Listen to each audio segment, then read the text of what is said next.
drépanocytaire homozygote. Et donc là, c'est un choc.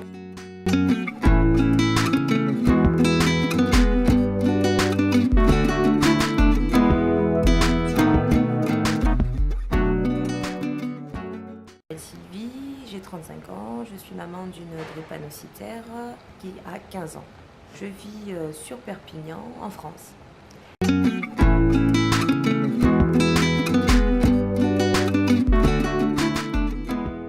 Alors, donc c'était au 1 mois de ma fille où je reçois un courrier qui m'informe que ma fille est drépanocytaire homozygote.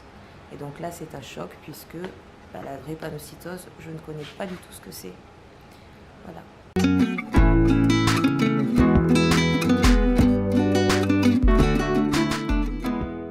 Et je me suis dit qu'il s'était sûrement trompé.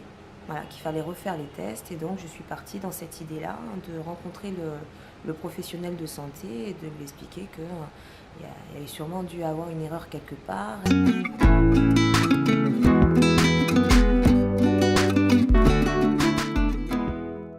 Le défi au quotidien, c'est qu'on ne peut pas planifier sa vie. On est toujours dans le doute, on est toujours dans la peur de recevoir un coup de fil. Voilà, donc tout est très difficile.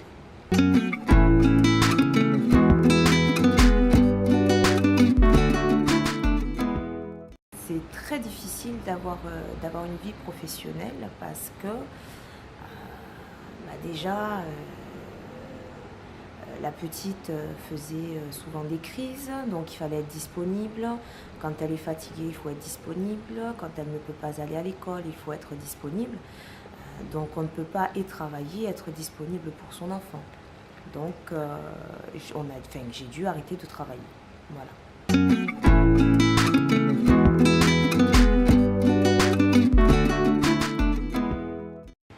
Alors beaucoup de difficultés, je dirais, au niveau de la méconnaissance de la maladie et de la prise en charge de la douleur.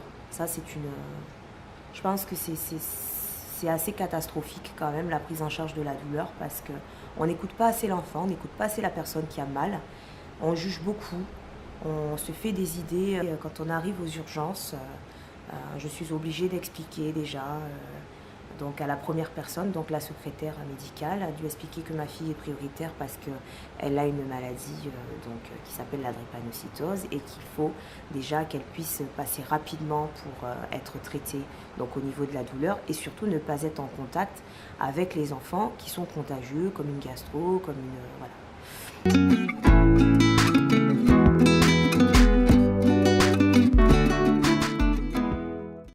Il faut savoir que du fait de la particularité de cette maladie, quand on a un enfant, on est obligé de l'accompagner de toute façon.